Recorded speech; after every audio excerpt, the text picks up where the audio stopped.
नमस्कार दोस्तों, 21 मई 1991 शाम के लगभग 6 बजे पूर्व प्रधानमंत्री राजीव गांधी विशाखापट्टनम में अपनी चुनावी रैलीज खत्म करके मद्रास निकलने की तैयारी कर रहे थे। ये एक ऐसा समय था जब चेन्नई को मद्रास कहा जाता था। उनका हेलीकॉप्टर उड़ान भरने के लिए तैयार हो रहा था कि तभी अचानक से हेलीकॉप्टर के पायलट उन्हें इन्फॉर्म करते हैं कि कुछ टेक्निकल दिक्कतें आ रही हैं। उन्हें कहा जाता है कि मद्रास जाना पॉसिबल नहीं हो पाएगा। तो राजीव गांधी निराश होकर स्टेट गेस्ट हाउस की तरफ जाने लगते हैं। अपनी गाड़ी में बैठकर जब वो स्टेट गेस्ट हाउस के रास्ते में थे, तभी उनकी पुलिस टीम को एक वायरलेस मैसेज मिलता है। कहा जाता है कि टेक्निकल प्रॉब्लम्स ठीक हो गई हैं, हेलीकॉप्टर तैयार हो गया है उड़ान के लिए। तो राजीव गांधी एक यू टर्न लेकर एयरपोर्ट की तरफ निकल पड़ते हैं। ये इतनी जल्दी में थे कि अपने पर्सनल सिक्योरिटी चीफ ओपी सागर को भी इन्फॉर्म नहीं करते, जो कि एक अलग वैन में ट्रैवल कर रहे थे। ये हेलीकॉप्टर में बैठकर अपनी पर्सनल सिक्योरिटी टीम के बिना ही मद्रास पहुंच जाते हैं। रात के करीब 8:30 बजे मद्रास एयरपोर्ट पर कांग्रेस के कई सारे नेता राजीव गांधी को रिसीव करने आते हैं। इस रात इनको श्री पेरुम्बुदूर में एक इलेक्शन रैली को एड्रेस करना था। ये पहले से ही रैली के लिए लेट हो चुके थे। रात के 10:10 ये श्री पेरुम्बुदूर पहुंचते हैं। गर्मी के इस मौसम में भी हजारों कांग्रेस सपोर्टर्स राजीव गांधी को देखने के लिए एक्साइटेड थे। एक गाने की आवाज सुनाई दे रही थी जिसमें राजीव और इंदिरा गांधी की तारीफ की जा रही थी। लगभग 10:19 राजीव गांधी जैसे ही मंच की ओर एक कदम आगे रखते हैं, तभी अचानक से एक बहुत बड़ा धमाका होता है। कुछ चंद सेकंड में चारों ओर धुआं लोगों की चीख पुकार सुनाई देती है। अफरा तफरी मच जाती है। बाद में पता चलता है इस ब्लास्ट में 18 लोग मारे गए, जिनमें से एक राजीव गांधी खुद भी थे। I dream of an India strong, independent, self-reliant, and in the forefront and the front rank of the nations of the world in the service of mankind. 22 मई की सुबह अखबार में एक खबर छपती है। पूरा देश देखकर हैरान था। प्रधानमंत्री चंद्रशेखर, जो भुवनेश्वर में एक रैली में थे, उसे बीच में ही छोड़कर दिल्ली वापस आ जाते हैं। तुरंत एक इमरजेंसी कैबिनेट मीटिंग बुलाई जाती है जिसमें इंटेलिजेंस एजेंसीज के सारे चीफ्स शामिल थे, रॉ, इंटेलिजेंस ब्यूरो और मिलिट्री इंटेलिजेंस के हेड्स। लेकिन हैरानी की बात यह थी कि किसी के पास भी इस असैसिनेशन को लेकर कोई जवाब नहीं था। ये एक नेशनल एम्बैरेसमेंट का मोमेंट था। कोई नहीं बता पा रहा था कि यह हमला कैसे हुआ और किसने किया। यह इंडिया की हिस्ट्री का सबसे कॉम्प्लेक्स और मिस्टीरियस असैसिनेशन बनने वाला था। क्योंकि बात क्या थी दोस्तों, इससे पहले जो दो सबसे बड़े हाई प्रोफाइल असैसिनेशंस हुए थे देश में, महात्मा गांधी और इंदिरा गांधी के असैसिनेशन, उन दोनों केसेस में उनके हत्यारों को ऑन द स्पॉट ही पकड़ लिया गया था। लेकिन इस बार कोई नहीं जानता था कि किलर कौन है और कोई डायरेक्ट एविडेंस भी नहीं था। ब्लास्ट की वजह से सारा सबूत डिस्ट्रॉय हो चुका था। ब्लास्ट करने वाले अटैकर की आइडेंटिटी भी अनक्लियर थी और कोई कॉन्क्रीट लीड भी नहीं थी। ये पूरी तरीके से एक ब्लाइंड केस था। सबको अब इसी बात का डर लग रहा था कि इसी वजह से यहाँ पर कंस्पिरेसी थ्योरीज ना बनने लग जाए। अगर अगले कुछ दिनों में क्लियर नहीं हुआ कि इसके पीछे कौन था, तो जाहिर सी बात है मीडिया में और जनता में अफवाहें फैलने लगेंगी। इस अनप्रेसिडेंटेड क्राइसिस से डील करने के लिए एक स्पेशल इन्वेस्टिगेशन टीम बनाई जाती है। इस एसआईटी को लीड करने के लिए उस वक्त के सीबीआई डायरेक्टर चुनते हैं आईपीएस ऑफिसर DR कार्तिकेयन को। इन्हें पॉलिटिकल प्रेशर हैंडल करने की आर्ट के लिए उस वक्त बड़ा जाना जाता था। एसआईटी की टीम में इनके साथ देश के टॉप ऑफिसर्स शामिल थे, एनएसजी के हेड से लेकर मल्टीपल एक्सपीरियंस्ड आईपीएस ऑफिसर्स। एक बहुत ही हाईली क्वालिफाइड और हाईली केपेबल टीम। इस टीम के सामने एक ही टारगेट था, पता लगाओ कौन है जिम्मेदार राजीव गांधी की असैसिनेशन के पीछे। इस केस को एक कंस्पिरेसी थ्योरी बनने से रोकना था और इंडिया की सिक्योरिटी फोर्सेस की क्रेडिबिलिटी को रिस्टोर करना था। इसी समय के दौरान दोस्तों, इंडिया टुडे के एक जर्नलिस्ट अनिरुद्ध मित्रा इस केस को शुरू से कवर कर रहे थे। शुरू से लेकर एंड तक वो इस केस को बड़े क्लोजली फॉलो करते हैं और साल 2022 में जाकर वो अपनी किताब पब्लिश करते हैं, 90 days the true story of the hunt for Rajiv Gandhi's assassin. और अब सोनी लिव ने इस किताब की एक बड़ी शानदार अडेप्टेशन करी है एक वेब सीरीज में, the hunt Rajiv Gandhi assassination case, directed by Nagesh Kukunoor. Rajiv Gandhi is alive. What is your name, sir? And where are you calling from?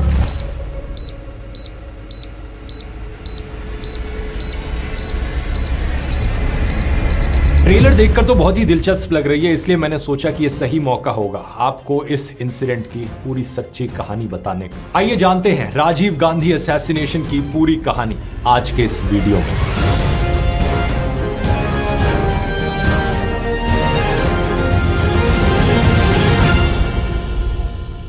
इस केस की इन्वेस्टिगेशन कहां से शुरू की जाए ये किसी को समझ नहीं आ रहा था। क्राइम सीन से मिले ज्यादातर सबूत धमाके में ही तबाह हो चुके थे और जो कुछ बचा था उसका आइडेंटिफिकेशन करना बहुत मुश्किल था। मीडिया में अफवाहें चलने लग गई थी कि इसके पीछे LTTE, एक तमिल मिलिटेंट ऑर्गेनाइजेशन, जिम्मेदार हो सकती है। तो प्रधानमंत्री Chandrashekhar raw chief GS Vajpayee को बुलाकर मीडिया में इस स्पेकुलेशन के बारे में पूछते हैं, क्या सही में राजीव गांधी को LTTE ने मारा था? GS वाजपेयी जवाब में कहते हैं कि LTTE के इंटरनेशनल सेक्रेटरिएट के चीफ साथा शिवम कृष्ण कुमार एलियास किट्टू इस असैसिनेशन से कोई भी लिंक डिनाई करते हैं। GS वाजपेयी प्रधानमंत्री से कहते हैं कि किट्टू LTTE में रॉ का ही एक आदमी है और रॉ को नहीं लगता कि इसमें कोई भी विदेशी साजिश है। साथ ही में इस असैसिनेशन के पीछे कश्मीर या सिख मिलिटेंट्स के होने की संभावना को भी डिनाई किया जाता है। 22 मई की सुबह तमिलनाडु के फोरेंसिक लैब्स के डायरेक्टर डॉक्टर चंद्रशेखरन जब अखबारों को पढ़ रहे थे तो उन्हें कुछ ऐसा दिखाई दिया जिसने पूरे केस को बदल कर रख दिया। अखबारों में इस क्राइम सीन की फोटोज छपी थी और गौर से देखने पर दिख रहा था लाशों के ढेर के बीच एक कैमरा। ये तो कैमरा लग रहा है। उन्हें लगा कि ये कैमरा इस केस का सबसे इंपॉर्टेंट क्लू हो सकता है। डॉक्टर चंद्रशेखरन अपनी टीम को इस कैमरा को ढूंढने का आदेश देते हैं। पता चलता है कि ये कैमरा हरि बाबू नाम के एक फोटोग्राफर का है जिनकी खुद इस ब्लास्ट में मृत्यु हो चुकी है। ब्लास्ट के बाद इस कैमरा को CID ने रिकवर कर लिया था। CID का एक आदमी डॉक्टर चंद्रशेखरन से मिलता है और इनकी टीम को कैमरा की फिल्म से 10 फोटोग्राफ्स मिलती है। इनमें से एक फोटो बड़ी खास थी। एक फोटो जिसमें देखने को मिलता है हरे और नारंगी रंग का सलवार कमीज और चश्मा पहने एक औरत चंदन की माला लेकर खड़ी थी और इस औरत से कुछ ही दूर व्हाइट कुर्ते पजामे पहने एक आदमी एक जर्नलिस्ट की तरह नोटबुक हाथ में लिए खड़ा। क्राइम सीन पर मिले छोटे मोटे सबूतों के आधार पर अब तक ये तो साफ हो गया था कि यहाँ पर एक ह्यूमन बॉम्ब का इस्तेमाल किया गया था। इस बम को स्टेज के अंदर या किसी गाड़ी के नीचे रखा नहीं गया था बल्कि एक इंसान के ऊपर ही लगाया गया था। फोरेंसिक लैब को एक ब्लू डेनिम कपड़े के साथ वायर्स और उसमें हरे और नारंगी रंग के धागे मिले थे। इससे यह साबित हुआ कि इस फोटो में दिख रही ये औरत खुद ही एक्चुअली में ह्यूमन बॉम्ब थी। वायर्स के एंड में क्लॉथ फाइबर मिला, ग्रीन एंड ऑरेंज कलर का। वही वुमन हमारी बॉम्बर है। इन्हीं फोटोज में तमिलनाडु पुलिस की एक सब इंस्पेक्टर अनुसुया को राजीव गांधी के पास भी देखा गया था। इस ब्लास्ट के बाद वो बुरी तरीके से जल गई थी और हॉस्पिटल में थी, लेकिन फॉर्चुनेटली जिंदा थी। अनुसुया बाद में बताती हैं कि उन्होंने इस बॉम्बर को रोकने की कोशिश की थी, लेकिन राजीव गांधी ने उसे अपने पास बुला लिया। राजीव गांधी ने उनसे कहा, डोंट वरी, रिलैक्स। उसके बाद वो औरत राजीव गांधी के पैर छूने के लिए झुकी और जैसे ही राजीव गांधी उसे उठाने के लिए नीचे झुके, ब्लास्ट हो गया।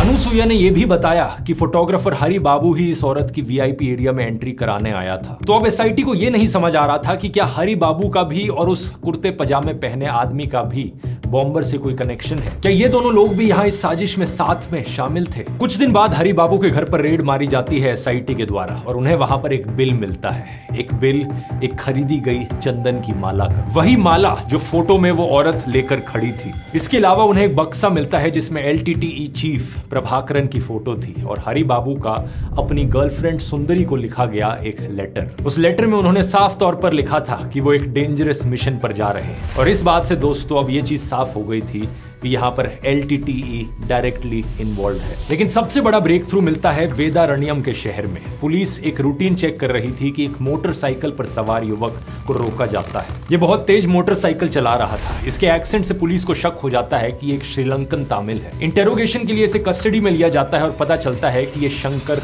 कोनेश्वरन था। जब क्राइम सीन की हरि बाबू द्वारा ली गई फोटोज इसे दिखाई जाती हैं तो तुरंत व्हाइट कुर्ता पजामा पहने व्यक्ति को ये शिवारसन के रूप में आइडेंटिफाई करता है। சிவரசன் அண்ணா இந்த முழு திட்டத்துக்கும் மூளையாக இந்த செயல்பட்டவர். इसको पूछो शिवरासन कहाँ है? ये बताता है कि शिवरासन एलटीटीई चीफ प्रभाकरन का ट्रस्टेड सोल्जर था। ये भी कन्फेस करता है कि खुद शिवरासन की लीडरशिप में 1 मई को इंडिया में 9 मेंबर हिट स्क्वाड आया था और ये खुद भी उस हिट स्क्वाड का हिस्सा था। पुलिस इसके पास मौजूद सभी सामान को जब्त कर लेती है और इन्वेस्टिगेशन के लिए इस लड़के के पास एक डायरी भी मौजूद थी और इस डायरी में नालिनी नाम की एक लड़की का फोन नंबर लिखा गया था। इसके अलावा दास नाम का भी जिक्र किया गया था। तमिलनाडु पुलिस की क्यू ब्रांच नालिनी से पूछताछ करने भी गई, लेकिन उनको उसके खिलाफ कुछ भी नहीं मिला। 30 मई 1991 एसआईटी के द्वारा उस फीमेल बॉम्बर और शिवरासन की फोटोज अखबारों में रिलीज कर दी जाती है। कुछ दिनों बाद एसआईटी को एक फोन कॉल आती है। एक आदमी बताता है कि 21 मई की दोपहर को उसकी वाइफ ने उसकी नेबर नालिनी को अखबार में छपे फोटो से मिलते जुलते लोगों के साथ देखा था। ये कहता है कि उस लड़की के हाथ में चंदन की माला भी थी। नालिनी का नाम एसआईटी के सामने अब 2 बार आ चुका था, पहला उस डायरी में और दूसरा फोन कॉल पर यह आदमी अपनी पड़ोसी नालिनी का जिक्र कर रहा था। इसी बीच 11 जून को एक रेड में एजेंसीज को एलटीटीई की प्रोपेगेंडा किताब द सैटेनिक फोर्स की 3000 कॉपीज मिलती है। इस केस में भाग्यनाथन नाम के एक आदमी को कस्टडी में लिया जाता है जो एक प्रिंटिंग प्रेस चलाता था और उस पर एलटीटीई का लिटरेचर प्रिंट करने का शक था। इसी की वजह से एसआईटी को एक बड़ा सक्सेस मिलता है। कई घंटे की इंटरोगेशन के बाद भाग्यनाथन पुलिस को बताता है कि एक्चुअली में नालिनी उसकी बहन है और फोटोज में दिख रहा वो व्हाइट कुर्ता पजामा पहनने वाला व्यक्ति शिवरासन है। शिवरासन की सिर्फ एक आंख है और उस बॉम्बर का नाम धानु है। यह आदमी पुलिस को साफ शब्दों में बताता है कि उसकी बहन नालिनी और उसका लवर मुरुगन यानी दास भी इस साजिश का हिस्सा थे। इसके अलावा शुभा नाम की एक और लड़की उनके साथ थी। धानु और शुभा एलटीटीई की स्क्वाड की मेंबर्स थी जिसको ब्लैक टाइग्रेस बोला जाता था। एक एक करके इस साजिश में सभी नाम अब सामने आ रहे थे। शिवरासन, नालिनी और शुभा की फोटोज वाले पोस्टर्स मुरुगन की कंप्यूटर जनरेटेड इमेज के साथ पूरे तमिलनाडु में चिपकाए जाते हैं। पब्लिक को कहा जाता है अगर ये लोग कहीं पर भी दिखें तो सीधा पुलिस को फोन लगाएं। एसआईटी को यह भी पता चलता है कि राजीव गांधी के असैसिनेशन के बाद मुरुगन नालिनी और उसकी मां को तिरुपति मंदिर लेकर गया था और वहां उसने नालिनी से शादी की। इन दोनों को पकड़ने के लिए एक बड़ा ड्रामेटिक ऑपरेशन किया जाता है एसआईटी के द्वारा। एक ट्रैप सेट किया जाता है। 13 जून 1991 मद्रास के सायदा बेस बस टर्मिनस पर नालिनी और मुरुगन को अरेस्ट कर लिया जाता है।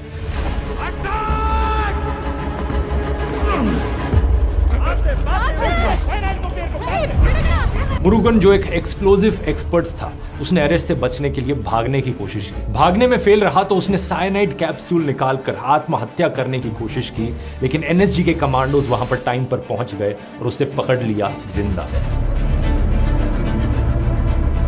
असल में दोस्तों एलटीटीई के सभी मेंबर्स के लिए साइनाइड कैप्सूल को गले में एक लॉकेट की तरह पहनना कंपलसरी था। पकड़े जाने पर ताकि वो कुछ भी पुलिस को ना बताएं, उन्हें कहा जाता था कि ये साइनाइड कैप्सूल निकालकर खा जाओ, अरेस्ट होने से बेहतर ऑप्शन है। यही कारण है कि एसआईटी के लिए किसी भी एलटीटीई सदस्य को जिंदा पकड़ना बहुत मुश्किल था। आमतौर पर मिलिटेंट्स को पुलिस मारने की कोशिश करती है, लेकिन यहाँ पर इन्हें जिंदा पकड़ने की कोशिश की जा रही थी। इसके लिए एनएसजी कमांडोज को एक स्पेशल ट्रेनिंग भी दी गई। उन्हें बताया गया कि एलटीटीई के मेंबर्स यहाँ पर साइनाइड की पिल्स खाएंगे। उन्हें एग्जैक्टली बताया गया कि कैसे रोका जाए इन्हें ये पिल्स खाने से। अगर जान बचाना है तो आपको 15 से 30 सेकंड के अंदर इस 3 स्टेप प्रोसेस को एग्जीक्यूट करना पड़ेगा। मतलब 30 सेकंड के अंदर डोज देना है और 30 मिनट के अंदर हॉस्पिटल पहुंचाना है। अब इस अरेस्ट के बाद एसआईटी के पास कोनेश्वरन, भाग्यनाथन, नालिनी और मुरुगन थे। इनसे और बाकी कुछ और अरेस्टेड लोगों से एक साथ पूछताछ करी जाती है और इससे पूरी साजिश सामने आ जाती है। आखिर क्या कारण था कि एलटीटीई के मेंबर्स राजीव गांधी को मारना चाहते थे? ये समझने के लिए दोस्तों हमें थोड़ा इतिहास समझना होगा। एलटीटीई का फुल फॉर्म है liberation tigers of Tamil Ilam. ये मिलिटेंट ऑर्गेनाइजेशन श्रीलंका के नॉर्दर्न और ईस्टर्न हिस्से में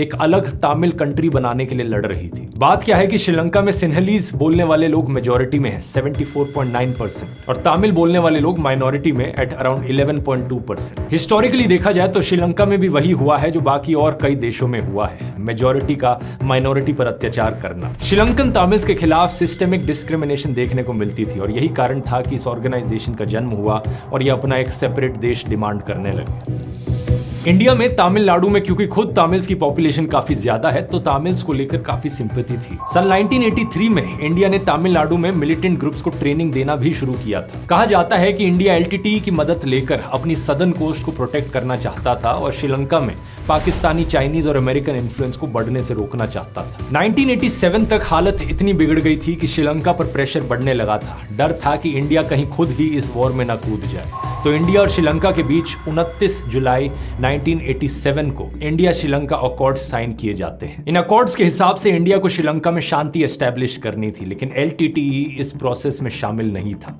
उन्होंने कहीं कोई साइन नहीं किया था। लेकिन राजीव गांधी अब पीस एस्टेब्लिश करना चाहते थे। जब वो प्रधानमंत्री बने तो उन्होंने इंडियन पीस कीपिंग फोर्स को श्रीलंका में डिप्लॉय कर दिया। 24 IAF planes transported 2 Indian Army battalions of the IPKF to Sri Lanka. Within 7 days, an entire brigade of the Indian Army was in Sri Lanka, and in 30 days, it had become an entire division. Indian सरकार ने LTTE को हथियार छोड़ने को कहा, लेकिन LTTE ने ऐसा करने से मना कर दिया। इसलिए 7 अक्टूबर 1987 को इंडियन फोर्सेस के खिलाफ वॉर डिक्लेयर कर दी जाती है LTTE के द्वारा। बहुत इंटेंस फाइटिंग देखने को मिलती है यहाँ पर। दोनों साइडों पर हजारों लोग मारे जाते हैं और ऑलमोस्ट 3 सालों तक ये युद्ध चलता है। फाइनली जाकर मार्च 1990 में इंडिया को अपनी पीस कीपिंग फोर्सेस को विड्रॉ करना पड़ता है। LTTE अपना कंट्रोल रीगेन कर लेता है और इस वक्त तक राजीव गांधी सत्ता से बाहर जा चुके थे। नवंबर 1989 की इलेक्शंस में even though Congress single largest party बनती है, लेकिन राजीव गांधी अपनी मेजोरिटी खो चुके थे। VP सिंह स्वर्न इन किए जाते हैं as the 7th prime minister of India. ये सरकार बनती है जनता दल पार्टी की, जिसमें आउटसाइड सपोर्ट था BJP और कम्युनिस्ट पार्टीज का। अपने आप में बहुत ही अनस्टेबल सरकार। जो भी पॉलिटिक्स को गहराई से समझता था वो जानता था कि एक्चुअली में अब कांग्रेस की वापसी दोबारा होने वाली है। LTTE के लिए राजीव गांधी के वापस प्रधानमंत्री बनने का मतलब था कि श्रीलंका में इंडियन पीस कीपिंग फोर्सेस की वापसी होगी। इसलिए अक्टूबर 1990 में ही इन्होंने फैसला कर लिया था कि राजीव गांधी की हत्या करेंगे।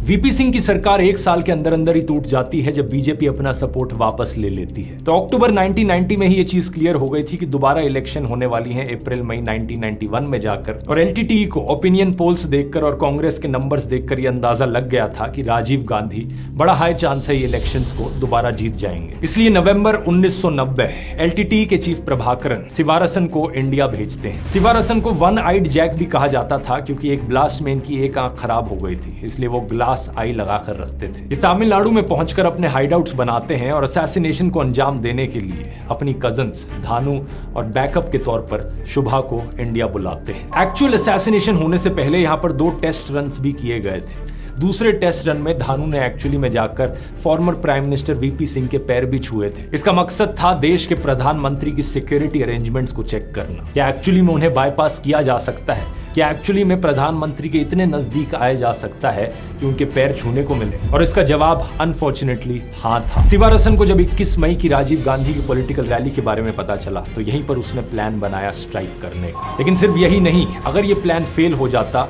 तो LTTE के पास एक प्लान B भी था। दिल्ली में राजीव गांधी की हत्या करने की एक और तैयारी चल रही थी। इसके लिए 17 साल की आथिराई नाम की एक और बॉम्बर को 70 साल के एक बुजुर्ग आदमी के साथ दिल्ली में पहले से ही डिप्लॉय कर दिया गया था। रॉ की इंटेलिजेंस के आधार पर इन्हें पहाड़गंज में एक होटल से अरेस्ट किया गया। इंटेरोगेशन में इन दोनों ने बताया कि असैसिनेशन के बाद इनका काम काठमांडू में एक LTTE ऑपरेटिव से कॉन्टैक्ट कर सिवारसन की भागने में मदद करना था। इन दोनों की मदद से काठमांडू में मौजूद इस LTTE ऑपरेटिव को भी अरेस्ट करके दिल्ली लाया जाता है। इसके बाद सिवारसन का नेपाल के जरिए इंडिया से भागने का रास्ता भी बंद हो जाता है। अब जब पूरी साजिश यहां पर सामने आ ही गई थी तो SIT का एकमात्र टारगेट बचा था सिवारसन को जिंदा पकड़ना। लेकिन यह आदमी एक बहुत ही शातिर ऑपरेटिव था। लगातार अपने हाइडआउट्स बदलता रहता था, पुलिस को मिसलीड करता रहता था। कभी सिख बनता, कभी मौलवी तो कभी पुजारी। अपने डिस्गाइजेस हर दिन बदलता। इसकी फोटोज छापकर हजारों पोस्टर्स देश भर में लगवाए जाते हैं। 15 लाख रुपए का इनाम भी घोषित किया जाता है, लेकिन सिवारसन किसी गोश्त की तरह एक शहर से दूसरे शहर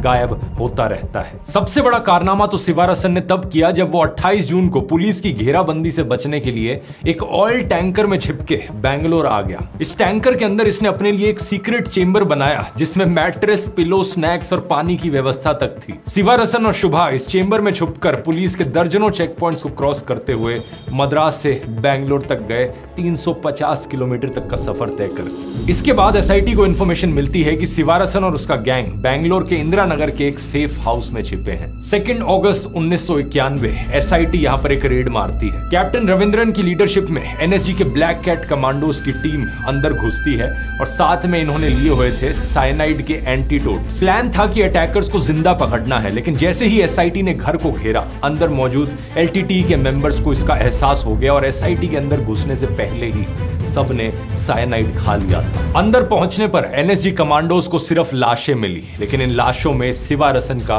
कोई नामो निशान नहीं था। लगभग 90 दिन तक ये रिलेंटलेस सर्च जारी रहती है। 18 अगस्त 1991 पुलिस को सिवारसन के एक और हाइडआउट के बारे में पता चलता है। इंफॉर्मेशन मिलती है कि बैंगलोर के बाहर कोनान कुंटे में एक छोटे से पीले रंग के घर में शुभा और 5 अन्य लोगों के साथ ये छिपा हुआ है। लेकिन जब एसआईटी यहां पर पहुंचती है तो देखने को मिलता है कि इस घर को पहले से ही पुलिस की गाड़ियों ने घेर रखा है। ये तो एक सीक्रेट ऑपरेशन होना था, लेकिन इस ऑपरेशन का सरप्राइज एलिमेंट अब खत्म हो गया था। हर तरफ पुलिस वाले खड़े थे। वहां मौजूद हर इंसान, चाहे वो मूंगफली बेचने वाला हो या गली में खेलते बच्चे, सबको पता चल चुका था कि राजीव गांधी के असैसिनेशन का मास्टरमाइंड और उसका गैंग शायद इसी घर में छिपे हैं। एक बार फिर से एनएसजी के ब्लैक कैट कमांडोज इस घर को चारों तरफ से घेर लेते हैं।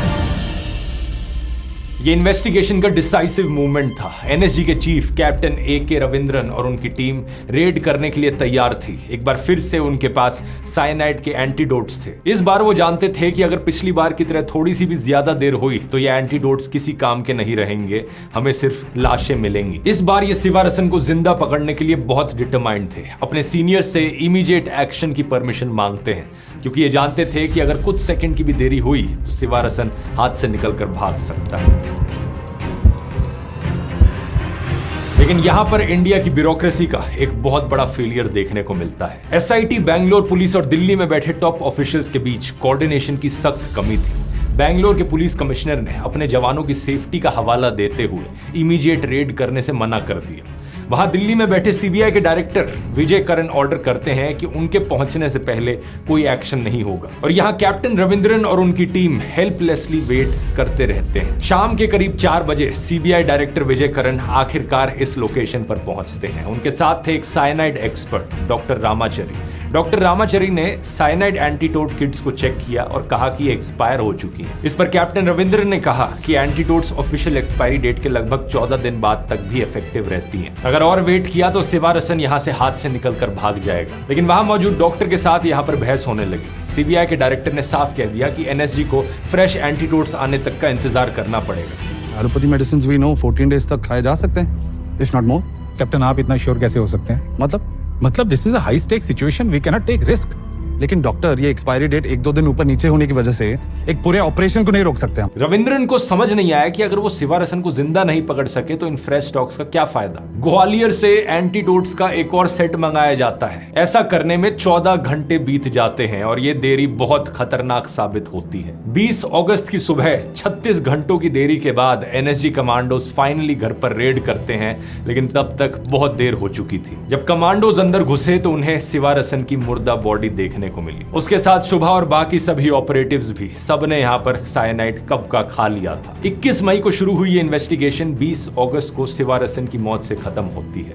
पूरे 90 दिनों के बाद कुछ महीनों में ये इंडियन सिक्योरिटी एजेंसीज की एक बहुत बड़ी जीत थी, लेकिन कई सारे सवाल यहां पर अभी भी अनआंसर्ड रह गए। क्या इस पूरी साजिश में इसके पीछे कोई और भी बड़ा खिलाड़ी था? क्या सिवारसन की मौत के साथ इस साजिश का राज भी दफन हो गया? कुछ लोग जरूर थे जो पहले भी जिंदा पकड़े गए थे और सीबीआई ने अपनी फाइनल चार्जशीट में 26 लोगों को आरोपी बताया। 28 जनवरी साल 1998 स्पेशल टाडा कोर्ट इन सभी 26 आरोपियों को दोषी पाता है और इन सबको मौत की सजा सुनाई जाती है। इस इन्वेस्टिगेशन का प्रेशर इतना ज्यादा था कि केस के चीफ इन्वेस्टिगेटिंग ऑफिसर के राघोथमन को टाडा कोर्ट का फैसला आने के तुरंत बाद ही स्ट्रोक आ गया। लेकिन ये लीगल बैटल थोड़ी और लंबी चलती है। मामला सुप्रीम कोर्ट तक भी पहुंचता है। 11 मई साल 1999 इन 26 में से सिर्फ 7 लोगों की डेथ पेनल्टी को बरकरार रखा जाता है। इन 7 लोगों में नालिनी और उसके पति मुरुगन जैसे मेन कंस्पिरेटर्स शामिल थे और बाद में अलग अलग मर्सी पिटिशंस और लीगल अपील्स के बाद इन सभी की डेथ पेनल्टी को भी उम्र कैद में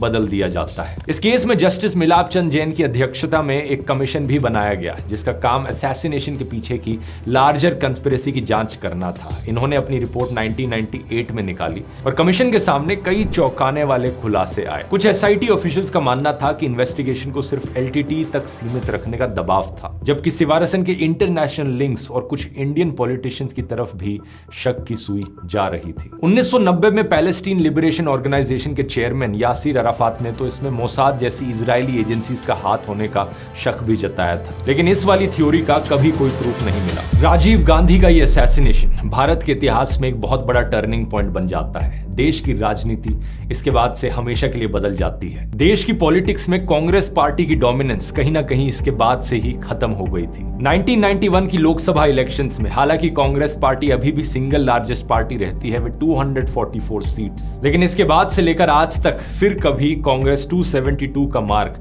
खुद से अपनी मेजॉरिटी की सरकार नहीं बना पाती। उम्मीद करता हूं वीडियो इन्फॉर्मेटिव लगा होगा। अगर ये वीडियो पसंद आया तो ये वाला भी जरूर पसंद आएगा, जहां पर मैंने इतनी ही डिटेल में बात करी है महात्मा गांधी के असैसिनेशन की। कौन था नाथुराम गोडसे, उसके साथ और कौन लोग इन्वॉल्व थे महात्मा गांधी की असैसिनेशन, क्या एग्जैक्ट आइडियोलॉजिकल रीजन था, यहां क्लिक करके देख सकते हैं। बहुत बहुत धन्यवाद।